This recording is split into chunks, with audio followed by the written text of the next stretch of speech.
Hermanos queridos, muy buenos días. Me alegro poder acompañarles en este tiempo de conferencia misionera.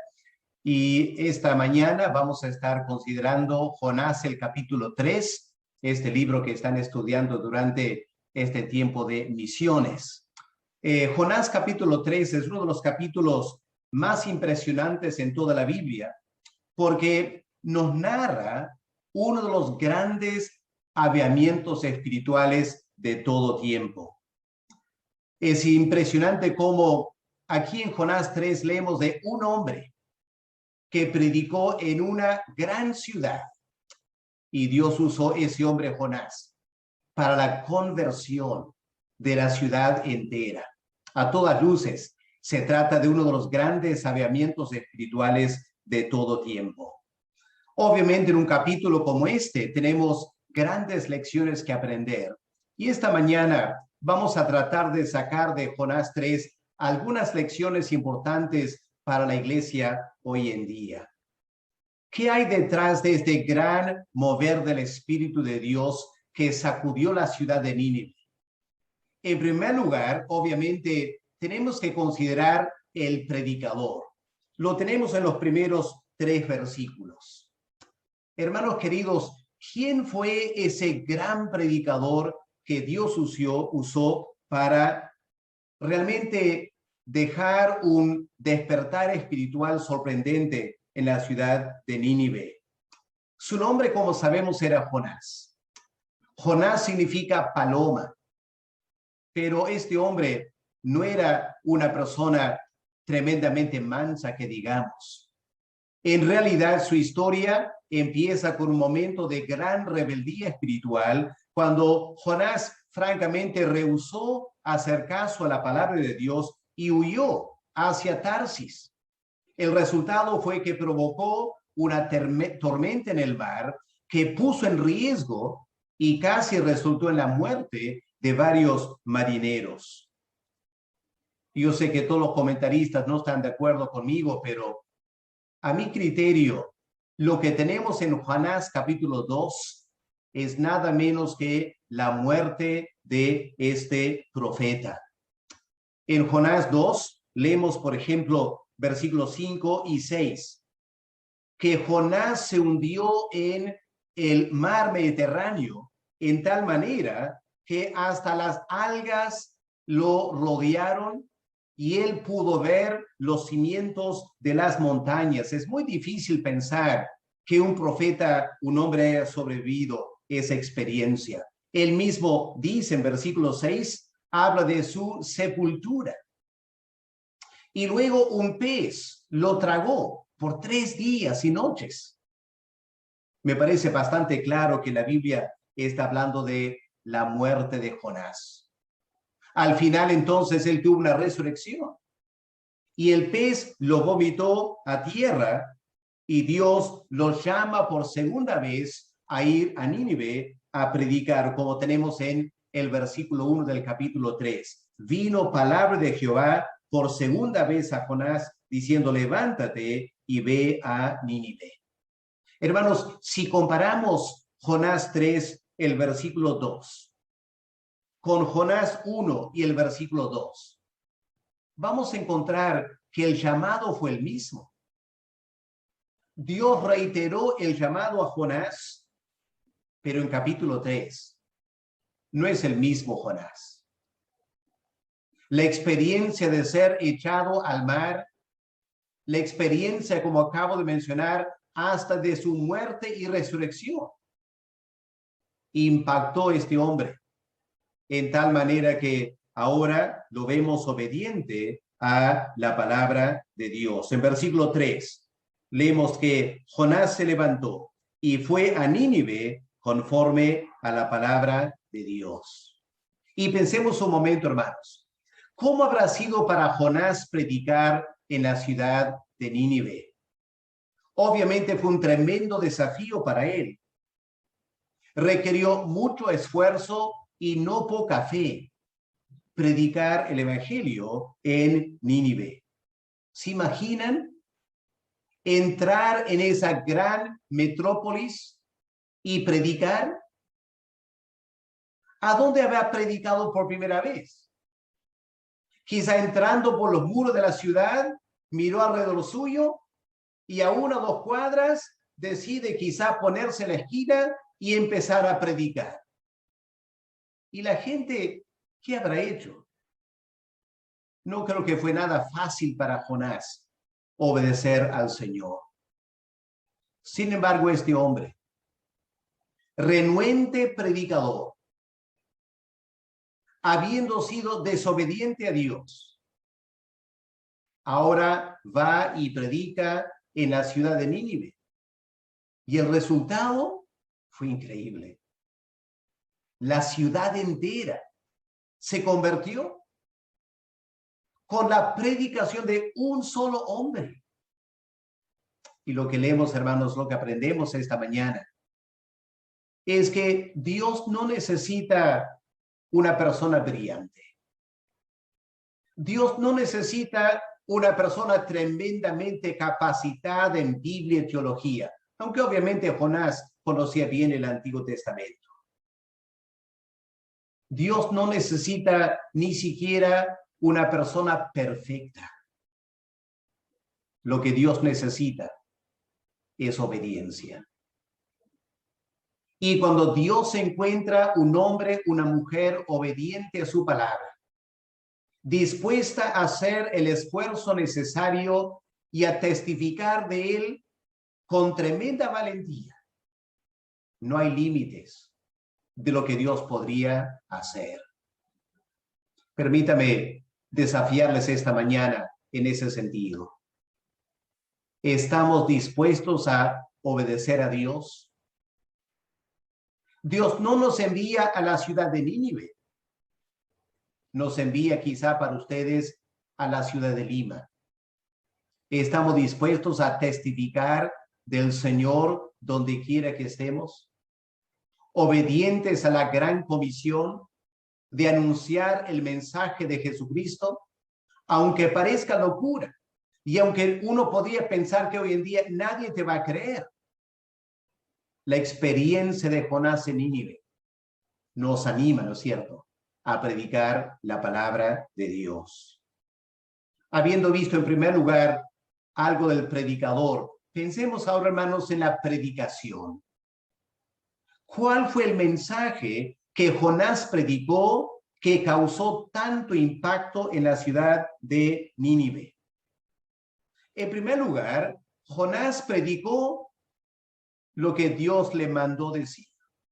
Nada más, nada menos. Lo que Dios le mandó decir.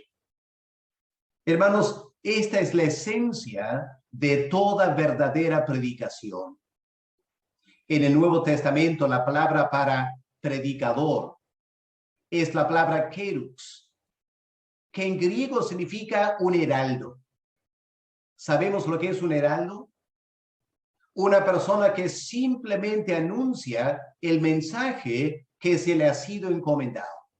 No añade algo, no quita nada, no expresa su opinión, simplemente anuncia el mensaje que se le fue encomendado. Y eso fue lo que Jonás hizo. Si leemos lo que Dios le mandó decir y lo que él dijo, es exactamente la misma cosa. Y esta es la marca de todo gran predicador. Anuncia lo que Dios le manda decir. Pensemos en Martín Lutero, aquel hombre que Dios usó para iniciar la iglesia protestante. Él tenía frente suyo toda la iglesia católica, tremenda jerarquía, tremenda institución que dominaba toda Europa. Y un hombre, Martín Lutero, se atrevió a anunciar la palabra de Dios, aunque fue en contra de toda la iglesia católica. Se ganó la enemistad de tremendos líderes, incluyendo obviamente el Papa, pero Dios lo usó a Martín Lutero. Fue obediente y anunció lo que Dios le mandó decir. Me hace pensar en el que fue mi pastor en Inglaterra antes que yo viniera al Perú. Un día una jovencita de Alemania llegó a nuestra iglesia, estudiante en la Universidad de Posgrado. Era una luterana en Alemania y como nuestra iglesia estaba frente a la universidad en la ciudad, ella un domingo entró para conocer a la iglesia. Escuchó la predicación con bastante interés, pero al final cuando salió, saludó al pastor, le dijo: pastor, su prédica fue muy interesante, pero ¿por qué habla usted tanto del pecado? Y el pastor dijo: porque Dios nos manda a anunciar el pecado y llamar al arrepentimiento. Y la chica obviamente se fue molesta, diciendo: jamás voy a volver a esta iglesia. El domingo siguiente apareció otra vez. Y al fin del culto dijo exactamente lo mismo: pastor, otra vez sigue predicando el pecado. Usted es demasiado dogmático, demasiado cerrado. No voy a volver más. El tercer domingo volvió y se convirtió. Se convirtió porque el pastor no anunció un mensaje popular. El pastor predicó lo que Dios le mandó predicar. Y Dios lo usó para su gloria. Así fue Jonás. Él predicó lo que Dios le mandó predicar. En segundo lugar, podemos notar que Jonás no suavizó el mensaje. Jonás no acomodó el mensaje a la gente en Nínive. Miren versículo 4. Dice: y comenzó Jonás a entrar por la ciudad camino de un día, predicaba diciendo: he aquí, a 40 días Nínive será destruida. Así de simple, así de frente. En 40 días esta ciudad será destruida. Hoy en día seguramente los expertos en la comunicación le criticarían a Jonás, ¿no es cierto? Le dirían: ¿cómo esperas tú ganar una audiencia? ¿Cómo piensas que la gente te va a escuchar? Si predicas un mensaje tan negativo, ¿cómo que Dios va a destruir? Si quieres que la gente te escuche, dirían ellos, habla del amor de Dios, habla de la dignidad del ser humano, habla de lo que Dios quiere hacer a favor del ser humano con todas sus necesidades. No hables en forma tan dogmática, sé un poco más suave, un poco más acomodador. Pero había urgencia, ¿no es cierto? Era urgente anunciar este mensaje. El Dios eterno había dicho: en 40 días voy a destruir esta ciudad. Yo sé que hay momentos cuando uno puede pensar en cómo comunico en la mejor manera.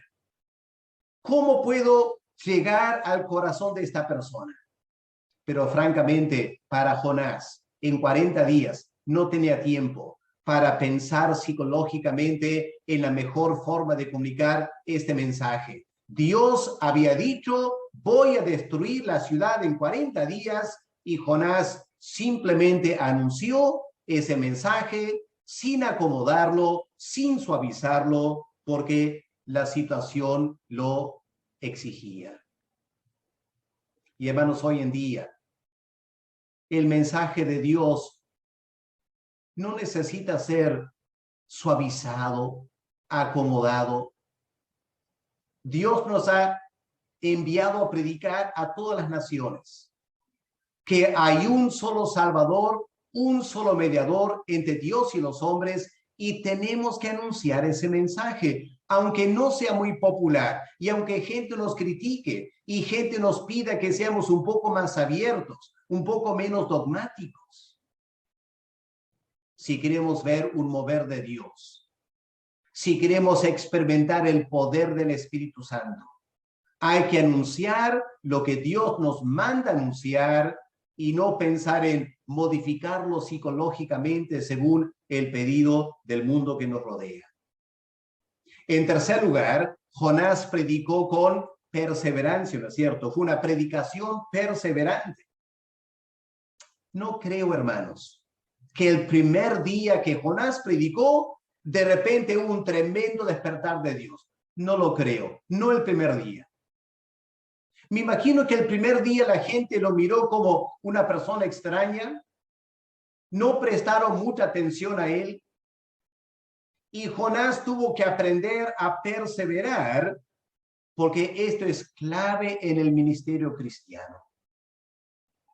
¿Se acuerdan la experiencia del apóstol Pablo cuando llegó a la ciudad de Corinto? Leemos en Hechos 18. El apóstol Pablo llega a esa ciudad entregada al pecado. Y los primeros días no fueron muy alentadores para Pablo, que digamos. Y Lucas en Hechos nos indica que el gran apóstol Pablo tuvo temor de predicar en Corinto. Tuvo tanto temor que en Hechos 18, versículo 9, Dios se manifiesta a Pablo y le dice: Pablo, no tengas temor, no te detengas, sigue predicando, porque yo tengo mucha gente en esta ciudad. Y gracias a Dios, Pablo perseveró, predicó en Corinto y vio una iglesia establecerse en esa ciudad. Jonás tuvo esa experiencia en Nínive. Él aprendió a perseverar. Primer día, segundo día, tercer día, cuarto día, no sabemos cuánto. Pero él solo anunciando este mensaje, Dios lo usó para un gran despertar espiritual. Hermano querido, ¿estamos perseverando en nuestro testimonio cristiano? Ahí donde trabajas o con tus familiares, ¿estamos perseverando en testificar? Quizá la gente no se convierta a la primera vez o a la segunda vez. Dios nos concede la gracia para perseverar. Y si Dios te ha llamado a testificar en algún lugar en particular, persevera, hermano. Siga adelante, hermano. Porque la predicación que Dios usa es una predicación que persevera y no se desanima, porque a la primera vista no hay grandes resultados. Tenemos que aprender a perseverar, porque en el Señor nuestro trabajo no será en vano. Él ha prometido: mi palabra no volverá a mí vacía. Así que hay que perseverar predicando la palabra de Dios. Así que vemos esta mañana el predicador y vemos la predicación. Ahora, noten en Jonás 3, del versículo 5 al versículo 10, el impacto de esta palabra, el tremendo impacto. La Biblia no nos dice cuándo Jonás empezó a notar un cambio, pero llegó un momento cuando el cambio en la ciudad fue sorprendente. Miren versículo 5. ¿Qué leemos en versículo 5? Y los hombres de Nínive creyeron a Dios y proclamaron ayuno. ¿Se imaginan? Y se vistieron de cilicio, desde el mayor hasta el menor de ellos. Y llegó la noticia hasta el rey de Nínive. Y él se levantó de la silla, se despojó de su vestido, se cubrió de cilicio y se sentó sobre ceniza. ¿Se imaginan el gran rey de Nínive? El emperador de todo el imperio de los asirios, sentado sobre ceniza, e hizo proclamar, anunciar en Nínive por mandato del rey y de sus grandes, diciendo: hombres y animales, bueyes y ovejas, no gusten cosa alguna, no les dé alimento ni beban agua, sino cúbranse todos de cilicio, hombres y animales, y clamen a Dios fuertemente, y conviértase cada uno de su mal camino, de la rapiña que hay en sus manos. ¡Qué impacto!, ¿no es cierto? Por eso estamos aquí frente a un verdadero arrepentimiento espiritual. Tremendo despertar de Dios, un avivamiento del Señor sobre toda la ciudad de Nínive. Ahora, ¿a qué se debió este impacto de la palabra de Dios? En primer lugar, a que escucharon la palabra de Dios. El apóstol Pablo es claro al respecto, ¿no es cierto? En Romanos, el capítulo 10 y el versículo 17. El apóstol Pablo dice que la fe que nos salva, la fe viene por el oír. Y el oír por la palabra de Dios. No es nada complicado, ¿no es cierto, hermanos? No es nada complicado. Para que una persona se salve, necesita escuchar la palabra de Dios. Y para que escuche la palabra de Dios, alguien tiene que ir a predicarles. Jonás fue y les predicó palabra de Dios. Y Dios se encargó, el Dios eterno, se encargó de dar fe a la gente en Nínive a gran escala, en tal manera que toda la ciudad se convirtió. Por eso, hermanos, es tan importante predicar la palabra. Y entenderán que lo que Satanás odia, es la palabra de Dios. La palabra no adulterada. Y lo que Satanás va a querer hacer a capa y espada es quitar de la iglesia esta palabra, diluirla, hacer que los creyentes piensen, esta palabra no viene de Dios, esta palabra es un mito, esta parte de la Biblia es una leyenda, no hay que creerlo, esta otra parte está condicionada por la cultura y no es válida para el día de hoy. Satanás hará todo lo que él pueda para quitarnos la palabra de Dios, porque Satanás sabe, esta palabra tiene tremendo poder. Y Jonás fue a Nínive. No tuvo otra estrategia que anunciarles la palabra de Dios. Y como él honró a Dios con su obediencia, Dios honró esa palabra, concediéndola gran poder espiritual. Lo interesante de Jonás es que no creo que Jonás haya predicado el arrepentimiento. Ustedes conocen la historia, ¿no es cierto? Al final, este profeta vio el más grande avivamiento espiritual de todo tiempo y se deprimió. ¿Lo pueden creer? Se deprimió.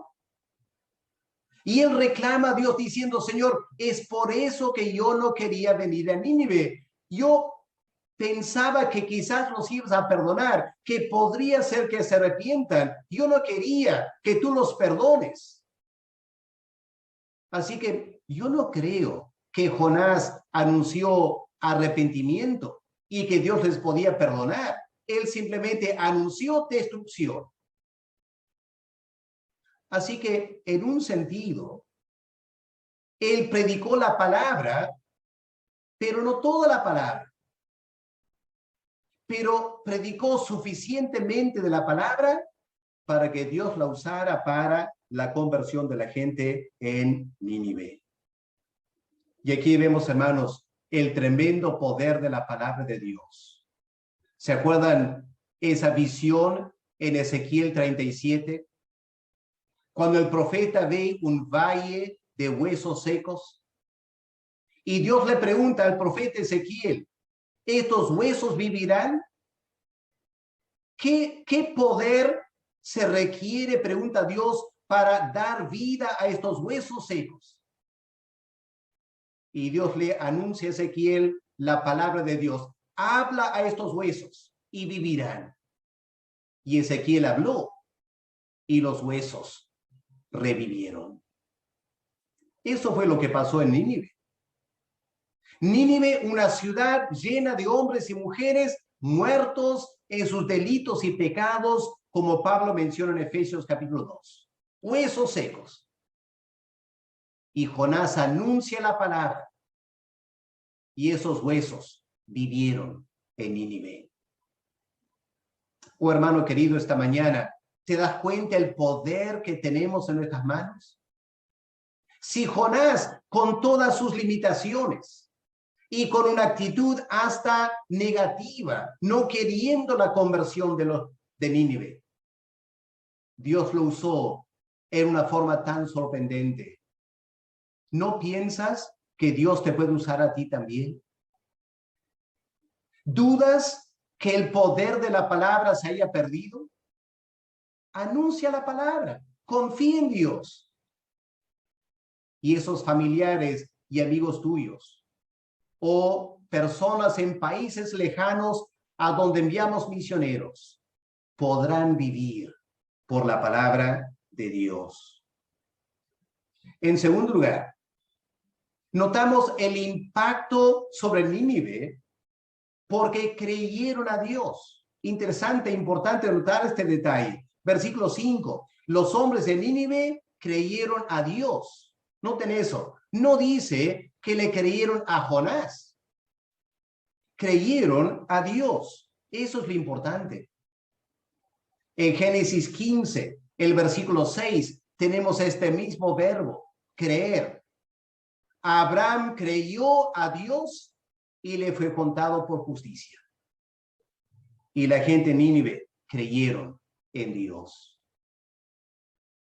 Hoy en día hay un gran problema en algunos sectores de la iglesia evangélica, porque predicadores anhelan que la gente crea en ellos.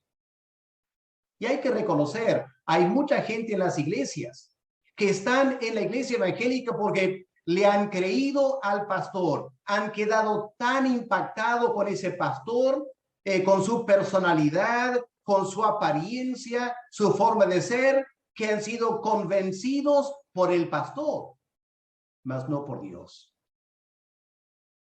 Aquí no es que Jonás impactó o impresionó. La gente le creyó a Dios. Y eso es lo importante, hermanos. No tratemos de que la gente me crea a mí. El apóstol Pablo predicó la palabra de Dios porque lo que el apóstol Pablo quería era que la fe de los creyentes estuviera en Dios, no en el predicador. Y Jonás nos muestra la importancia de eso. Ahora, la razón por la cual le creyeron a Dios, y sabemos que creyeron a Dios, es porque habían obras que siguieron esta fe. Y es importante notar, hermanos, de paso aquí, cuáles son las señales de una verdadera fe en Dios. La primera señal es arrepentimiento. En versículo 8, el rey llama a toda la gente a arrepentirse. Quizá Jonás ni lo había mencionado, pero el Espíritu Santo se encargó de convencer de pecado y enseñar la necesidad de arrepentirse. Y el rey dice, ¿no es cierto? En versículo 8, el rey dice, conviértase cada uno de su mal camino. Ahí está el arrepentimiento. Y de la rapiña que hay en sus manos. Yo me imagino que el transcurso de la predicación, Jonás habría señalado algunos pecados particulares de Nínive. Y un pecado era este, rapiña. Los asirios eran conocidos como personas violentas, tremendamente violentas. Y Jonás de repente vio algo de eso en las calles de Nínive. Y Jonás proclamó destrucción de Dios por la violencia de la gente en Nínive. Y el rey los llama a todos al arrepentimiento. Una segunda señal de una verdadera fe fue que clamaron a Dios, ¿no es cierto? Versículo 8. El rey dice, clamen a Dios. Esto es interesante porque obviamente la gente en Nínive ya tenían sus religiones, tenían sus dioses, pero esos dioses nada le podían hacer. La religión que tenían en Nínive no les ayudaba para nada, estaba yendo a la destrucción. Y Jonás no viene para intercambiar ideas con la religión de Nínive y pensar, qué interesante, vamos a conversar de nuestras religiones, vamos a buscar la paz de la ciudad, vamos a intercambiar ideas. No, nada que ver. El Dios de Israel, Jehová de los ejércitos, Él va a destruir a esta ciudad. Y lo que los ciudadanos tienen que hacer es dejar sus religiones y dejar sus dioses y clamar al único Dios verdadero. Y lo hicieron. Lo hicieron.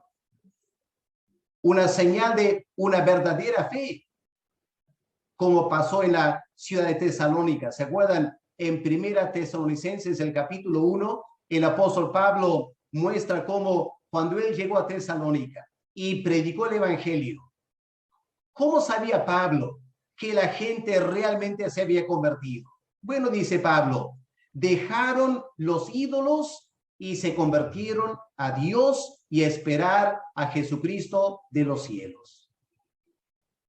Hoy en día hay mucho interés en diálogo interreligioso y reunirse todas las religiones para dialogar y buscar la paz aquí en la tierra. Obviamente, buscar la paz es algo muy loable. Pero la iglesia cristiana tiene otra comisión. La gran comisión de la iglesia evangélica es ir y predicar a Cristo y a Cristo crucificado. Él es el único Salvador para todo el planeta. Y la gente clamó al Dios verdadero y la gente tuvo temor. La gente se quebrantó. Y notamos aquí una tremenda pasión en clamar, ¿no es cierto? El rey dice, clamen a Dios fuertemente. Obviamente Dios hizo una tremenda obra en la ciudad de Nínive. Para ir terminando, hermanos, ¿cómo explicamos esto? Creo que estamos frente a una situación insólita, ¿no es cierto? Un solo hombre no tenía una iglesia. No había una pequeña iglesia, Alianza Cristiana y Misionera de Nínive, que podía apoyar a Jonás, ir tocando la guitarra, cantando canciones, mientras Jonás iba predicando. No, era Jonás y nadie más, aparentemente, nadie más. Y toda la ciudad se convirtió en menos de 2 meses. Es increíble. ¿Cómo lo explicamos? Obviamente el Espíritu Santo estaba obrando, pero creo que el Señor Jesús nos da una pista para entender el porqué de esta tremenda reacción en la ciudad de Nínive. Quiero que miremos un momento para ir terminando Mateo, el capítulo 12. Busquen en sus Biblias. Mateo 12, el versículo 39. Escuchar una parte del mensaje del Señor Jesús, hablando a los judíos. Mateo 12, 39. Él respondió y les dijo, una generación mala y adúltera demanda una señal. Querían una señal para saber si Cristo realmente era el Mesías. Y note lo que Cristo dice aquí. Señal no les será dada, sino la señal del profeta Jonás. Así que preguntémonos esta mañana, ¿cuál fue la señal de Jonás? El Señor lo explica en versículo 40. Porque como estuvo Jonás en el vientre del gran pez 3 días y 3 noches, así estará el Hijo del Hombre en el corazón de la tierra 3 días y 3 noches. Y luego va a resucitar. Y la resurrección de Cristo iba a ser la gran señal que daría lugar a un mover del Espíritu Santo y la conversión de la gente en Jerusalén. Y eso pasó, ¿no es cierto? A partir de Hechos, el capítulo 2, el apóstol Pedro predica. ¿Y qué predica Pedro? La resurrección de Cristo. Y esa señal de la resurrección, el Espíritu Santo lo usó para dar un despertar espiritual en la ciudad de Jerusalén. Solo tienen que leer los capítulos 2, 3, 4, 5 de Hechos para ver un mover de Dios gracias a la predicación de esta señal. de que Cristo murió y resucitó. Pero miremos ahora en Lucas, el capítulo 11. Miren versículo 29, para confirmar a mi manera de pensar que Jonás también murió y resucitó. Y esta fue una señal que impactó a los de Nínive y explica en parte su conversión. Miren Lucas 11, el versículo 29. Y apiñándose las multitudes comenzó a decir, esta generación es mala, demanda señal, pero señal no le será dada, sino la señal de Jonás, como dice Mateo. Ahora noten versículo 30.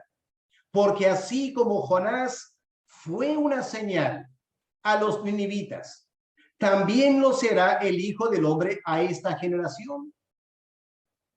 El Señor fue una señal porque murió y resucitó. Y la resurrección de Cristo fue la señal de que Él era el Hijo de Dios. Pero unos 600 años antes, otro hombre había muerto. Otro hombre había sido enterrado, entre comillas, en el vientre del pez. Y otro hombre resucitó. Y él fue una señal. La resurrección de Jonás fue una señal para la gente en Nínive. La pregunta es, ¿quién anunció a la gente en Nínive la resurrección de Jonás? Bueno, si Jonás lo haya dicho, ¿le habrán creído? Si Jonás hubiera anunciado a la gente en Nínive, ¿sabes qué? Yo morí, me ahogué, un pez me tragó y aquí estoy vivo otra vez.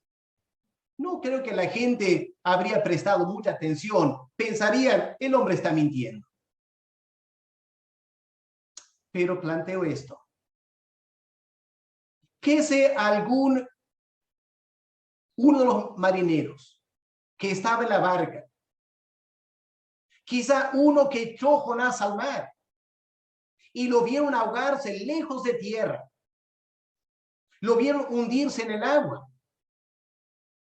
Ese marinero, si Dios hubiera obrado para que uno o dos de esos marineros estuvieran en Nínive cuando Jonás se fue a predicar,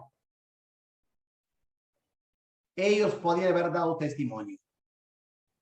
Este hombre lo tiramos al mar. Yo no sé cómo está vivo, pero yo sé algo dramático ha pasado con este hombre. No voy a ser dogmático porque no puedo serlo, pero me parece que lo que Cristo dice lo indica. En primer lugar, que Jonás murió y resucitó. Y en segundo lugar, ese evento, la resurrección de Jonás, Dios lo usó para convertir a la gente en Nínive. Y el día del juicio final, ¿se imaginan lo que Dios dirá a los de Jerusalén que aún viendo o siendo testigos de la resurrección de Cristo rehusaron creer? La gente en Nínive se va a levantar y hablar en contra de la gente de Jerusalén. Bueno, algo para pensar, ¿no es cierto? Permíteme terminar esta mañana aplicando el mensaje a nosotros. ¿Qué de la ciudad de Lima? Nínive ya no existe, son ruinas el desierto. Ustedes están en Lima, pero también hay un mundo grande que está esperando conocer el mensaje del Señor. ¿Cuál es el mensaje que va a impactar nuestra generación? Hermanos, los principios espirituales no cambian. El mundo sigue pidiendo una señal. Y además de predicar la palabra de Dios, tenemos que dar una señal al mundo que nos rodea. ¿Y cuál es la señal? Nuestra resurrección. Esa es la señal que el mundo necesita. Ver nuestra resurrección, no el sentido físico de la palabra, pero sí el sentido espiritual. Nuestros familiares, lo que necesitan ver es que nosotros ya no somos las personas que éramos antes. Necesitan ver en nosotros la evidencia de una resurrección espiritual, una nueva vida cristiana. Y hermanos queridos, esto es lo que va a impactar la ciudad de Lima y el mundo entero. Lo que Lima está esperando es ver hombres y mujeres que un día estuvieron muertos en sus pecados, igual que ellos, ahora transformados por el poder del Evangelio. Y cuando hombres y mujeres vean eso en nosotros, no tanto escuchar palabras, aunque palabras son importantes, hay que predicar, pero nuestras vidas transformadas, resucitadas, es lo que va a impactar. Cuando yo primero llegué a Tarma, hace muchos años como misionero aquí en Perú, había un hombre llamado Roberto en la ciudad de Tarma. Era un borracho. Vivía una vida totalmente perdida. Un día Roberto entró en la iglesia evangélica y se convirtió. Dejó de tomar, empezó a trabajar, a atender a su esposa, a atender a sus hijos, y la gente en Tarma quedó impactada por la vida de Roberto. Y Dios usó a Roberto para la salvación de muchas personas. Un hombre que resucitó espiritualmente, impactó la ciudad de Tarma. Hermanos queridos, ese es el desafío que Jonás capítulo 3 nos deja esta mañana. Tenemos una gran comisión por delante. Tenemos que llevar el evangelio a todas las naciones, pero nosotros tenemos que demostrar en nuestras vidas que ya no somos las personas de antes. Nuestro carácter, nuestra personalidad tiene que estar saturada por la presencia de Cristo y el Espíritu Santo. Esa será la señal a nuestra generación de que somos el pueblo de Dios. Dios nos ayude a responder a este gran desafío para que nosotros seamos un instrumento para la conversión de muchas personas. Vamos a orar. Padre amado, gracias por este hermoso capítulo en tu palabra, Jonás capítulo 3, y tanto que tenemos que aprender. Padre, es maravilloso pensar que un solo hombre fue suficiente con tu poder para la conversión de toda una ciudad. Y Padre, la ciudad de Lima, una gran ciudad, necesita el evangelio. Y el mundo que nos rodea, tanta necesidad. Danos, Señor, firmeza en tu palabra y danos unas vidas transformadas por el poder del Espíritu Santo. Y envíanos a predicar tu palabra y danos el privilegio de ver hombres y mujeres, muchos, convirtiéndose al Señor Jesús. Porque, Padre, eso será para tu gloria y para tu honra. Te lo pedimos en el nombre del Señor Jesús. Amén. Amén. Dios les bendiga, hermanos queridos. Un placer acompañarles esta mañana.